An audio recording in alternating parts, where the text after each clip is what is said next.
নমস্কার সকলকে। শিবরাত্রির প্রথম পার্টটা তো তোমরা দেখেই ফেলেছো। তো এবার আমি তোমাদের সাথে শেয়ার করব শিবরাত্রির 4 প্রহরে আমরা কিভাবে পুজো করেছি। আমাদের বাড়ির একটা নিয়ম আছে, যে কোনো শুভ কাজ করার আগে আমাদের এই বোদনতলাতে পুজো দিয়ে প্রণাম করে তারপরে হচ্ছে শুভ কাজটা শুরু করতে হয়।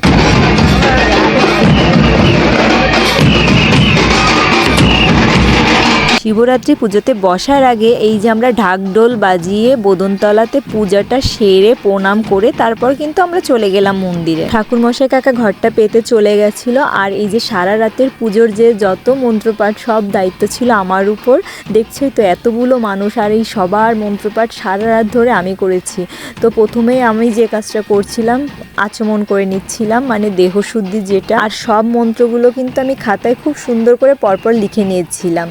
আর এই প্রথমে হচ্ছে আমি একটা ফুল নিয়ে আসন শুদ্ধি করে নিলাম, তারপর হচ্ছে ফুল শুদ্ধি করে নিলাম। আচ্ছা, অনেকেই কিন্তু জানো না 4 প্রহরের পুজোটা কিভাবে করতে হয়। তো আমি বলে রাখি, প্রথম প্রহরে হচ্ছে দুধ দিয়ে শিবলিঙ্গের অভিষেক করাতে হয়। 3 বার মন্ত্রপাঠ করে আমি এই যে দুধ দিয়ে অভিষেকটা সেরে নিলাম। আর প্রত্যেকটা উপকরণের জন্য কিন্তু আলাদা আলাদা মন্ত্র। এরপর 3 বার মহামৃত্যুঞ্জয় মন্ত্র পাঠ করে বাবার মাথায় জল অভিষেক করতে হবে।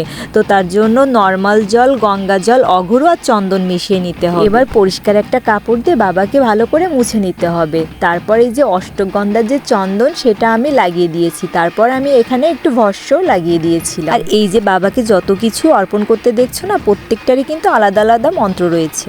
এবার আমি বাবার মাথায় অর্পণ করছি অখণ্ড আতপ চাল। ধরা হয় অখণ্ড আতপ চাল বাবার মাথায় অর্পণ করলে মা অন্নপূর্ণা খুশি হন এবং সংসারে কখনো দারিদ্রতা আসে না। এবার অর্পণ করলাম কালো তিল। কালো তিল কিন্তু শনি ঠাকুরকে রিপ্রেজেন্ট করে। কালো তিল অর্পণ করলে জীবনে অনেক বাধা, তারপর যদি কোনো রোগ ব্যাধি থাকে সেটা থেকেও মুক্তি পাওয়া যায়। এবার বাবাকে পরাবো আকন্দ ফুলের মালা। তো আমি যখন মালা পরাচ্ছিলাম, পাশ থেকে কিন্তু কাকিরা খুবই আর কি করছিল যে এবার আসল লোকেকে মালা পরানোর ব্যবস্থা করে দাও বাবা। এখন অর্পণ করে দিলাম ধান আর দুর্বা। দেখছো তো কত কিছু অর্পণ করতে হচ্ছে। আর 4 প্রহরে পুজো যেহেতু, ঠিক 4 প্রহরও এভাবেই তোমার পুজো করতে হবে। আর প্রত্যেককেই আমার এভাবে মন্ত্রপাঠ করে সব কিছু অর্পণ করাতে হয়েছিল। এবার 2টো বিল্লপত্র আলাদা আলাদাভাবে অর্পণ করেছি, তারপর ফুল অর্পণ করেছি। তবে ফুল অর্পণ করার এখানে কিছু নিয়ম ছিল। একবার এক একটা ফুল হাতে নিয়ে প্রথমে কার্তিকের প্রণাম মন্ত্র, এরপর গণেশের, এরপর অশোক সুন্দরী, তারপর মা দুর্গার এবং সর্বশেষে শিবের প্রণাম মন্ত্র বলে ফুলগুলো অর্পণ করতে হবে। তারপর শিব ঠাকুরকে প্রণাম করে একটা বস্ত্র দিয়েছি। এরপর হচ্ছে শিবের পঞ্চাক্ষর যে মন্ত্রটা ছিল সেটা 108 বার জপ করে নিয়েছি। তারপর আমি সবাইকে একই পদ্ধতিতে শিব ঠাকুরকে স্নান করিয়েছি।